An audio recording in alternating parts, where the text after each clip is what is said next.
Hello and welcome to America in Focus, powered by the Center Square. I'm Dan McCaleb, Chief Content Officer at Franklin News Foundation, publisher of the Center Square Newswire service. We are recording this on Friday, July 18th.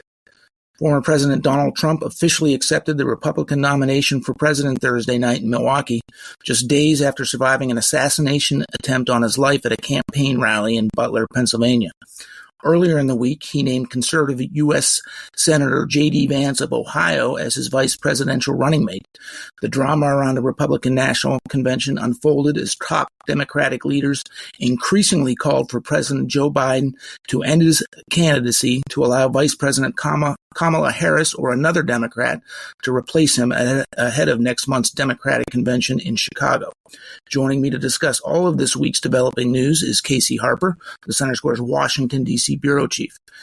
Casey, you covered Trump's speech. Let's start there. What are your takeaways? I mean, it was a pretty sort of magical moment in politics. The first remarks after the survival of his assassination attempt, we saw a bit of a different Trump, a more serious Trump, a more somber Trump. He described in detail the shooting from his perspective, what it felt like to have the bullet, hit the side of his face, how the reaction of the crowd in particular affected him emotionally. He said that, the fact that they didn't run in fear, but supported him, he felt very loved by that. And I found that interesting. He talked about raising his fist to fight and how bloody his hand was, which of course has become an iconic moment, an iconic photo. And many people, even people that I personally know and, in the media and on Twitter and elsewhere, talking about that moment where he raised his fist and said, fight, fight, fight, was such a powerful moment, and a moment where they said, oh, I'm going to vote for Trump, even though, which I thought was really interesting, that really sealed the deal for some people. But it's such an interesting time, as you called it, I think earlier, surreal.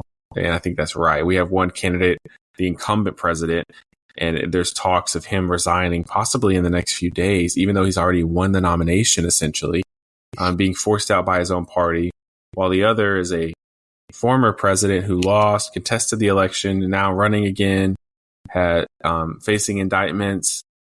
But the Supreme Court comes in and says, well, he's partially immune for some of them.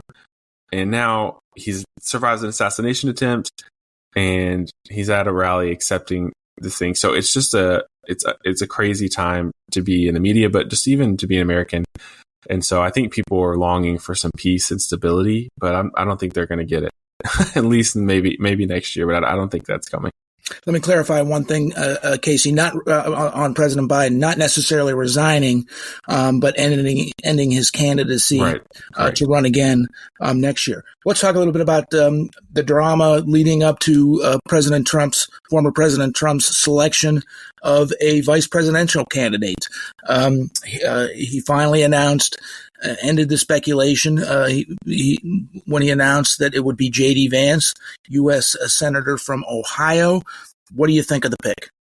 Vance, I think, is a very smart pick. He's young in a race where one of the main criticisms and talking points is how old the candidates are. So he's young. He's a fresh face, which means he doesn't have the baggage that someone with a longer career in politics will have. He's from Ohio, which is right in the neighborhood of the states that Trump really wants to take away from Biden, Ohio, Pennsylvania in particular. Some of these union states in the Midwest, in that area where Biden has a lot of pull, Trump wants to weaken that. In fact, if you remember in 2020 in the election, one of the main reasons the Democrats gathered around Biden, even though he wasn't winning the primary, really, Buttigieg dropped out, Kamala Harris dropped out and rallied behind Biden because they thought Trump could beat Biden they thought Biden could beat Trump because Biden has that appeal to union voters, to working class Midwestern voters. And there's truth in that. And so I think Trump is trying to respond in this kind of chess game by putting Vance out there at the convention. Vance shared his story, which is very compelling. There's a movie on Netflix about him that you can watch about his story. He grew up in a very poor, kind of drug-riddled family that was sort of typical of the experience of a lot of American families in the hollowing out of the Midwest over the last few decades. And so that's a really powerful moment. I think he did pretty good. He's a very softer, gentler version of America First that I think accomplishes the reaching for the Midwest, but he also maybe can be less offensive to suburban women, which is an extremely important demographic in every election now, but especially this one. So he plugged some holes for Trump, and he's also put some intellectual chops to the America First movement, which is often seen as kind of not having the intellectual chops. So he wrote Hillbilly Elegy, which is really showed his Yale side in explaining from a sort of anthropological and demographic view what happened in America to propel Trump to the White House. And it was a best-selling book. Of course, the Netflix movie came after it. So he's opposite of Trump in a lot of ways, but shares the messaging. And the question is, Dan, do you think he is the heir apparent to the America First movement? I find that a very interesting question. That is an interesting question, Casey, but let's set that aside for another day. While the Republican National Convention felt very much like a party, in fact, one of our colleagues said it felt like a rock concert. The Democratic National Convention, which is just a few weeks away in Chicago, it could have a much different feel and tone with widespread speculation that Biden might actually step aside. Where are we at with that? I mean, we are in the, by the time people start listening to this segment and by the time they finish it, there might be an update. I mean, that is how fast that story is changing. New developments are coming up constantly. Tons of media reporting that it's imminent that he's going to step down. Now, publicly, the White House has sort of pushed back and denied this, but we don't know what's going on behind the scenes. I think what's really interesting question if he steps down is, does he throw his weight behind Kamala Harris and endorse her, or does he leave it to an open convention and let, Gretchen Whitmer and Gavin Newsom make their bid if they want it?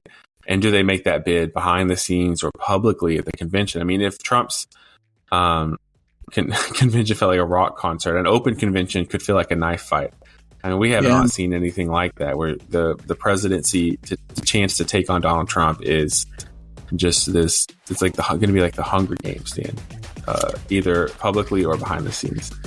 Thank you for joining us today, Casey. Listeners can keep up with this developing story and more at thecentersquare.com.